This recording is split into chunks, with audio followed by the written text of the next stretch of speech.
Good day everyone. I'm Robert, the moderator for this webinar. I welcome everyone for today's webinar, Navigating the 2024 OIG Audit Targets. I would now like to introduce our presenter for today, Tony L. Holmes. Tony L. Holmes, CCS, CPC, CPMA, CRC, AHIMA, approved ICD, 10 CM, PCS trainer, is an internationally known speaker and recognized subject matter expert on medical coding, reimbursement, and revenue cycle management. She is the founder and CEO of Alpha Coding Experts, LLC. She holds multiple credentials in American Health Information Management Association, AHIMA, and the American Academy of Professional Coders, AAPC. I would now like to hand over the floor to the speaker. Over to you, Tony. Thank you, Robert, and thank you to all of our attendees today. I am so excited to have you and your attention for the next hour. We're going to be talking about one of my favorite topics, which is the 2024 OIG audit targets. Now, I typically do this presentation a couple of times a year in regards to what the work plan items are, what the buzz is with regards to audit targets. So we have a ton of information to cover today. So we'll talk about those two approaches and why they're incredibly important to prepare you for everything that's coming in terms of audit targets for 2024. We're going to talk about the work plan. We're going to talk about some of the current items on the work plan, what's coming for 2024.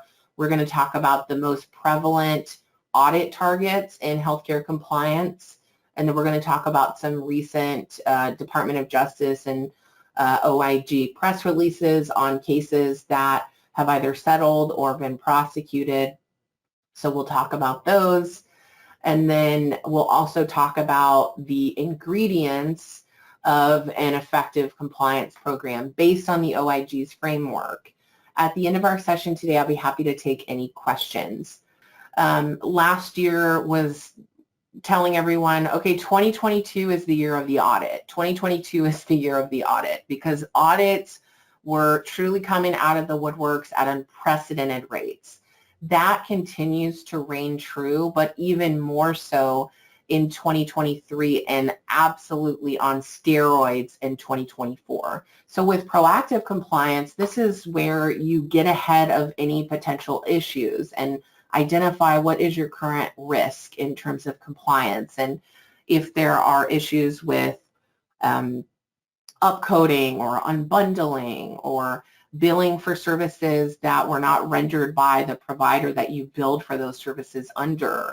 So with regards to that proactive compliance, we have to really look at our revenue cycle holistically, and we have to think about something that a lot of folks don't even consider, that's not on their radar, and that is revenue integrity. So when I talk about a compliance program, I'm looking for things like, and this is actually a framework from Humana. So in terms of our governing authorities, there's so many acronyms, and it's important to understand who these agencies are because they all work very collaboratively together to kind of feed into each other, and they use a uniform case management system. So if you've showed up on their radar before, everybody's going to have access to that information. It's basically a paper trail. Now, in terms of what we're looking at with audit targets, so of course, fraud, waste, and abuse.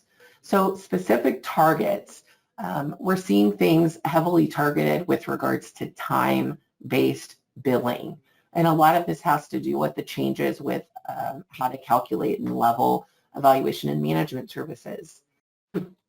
So I know we're coming up on the end of the hour.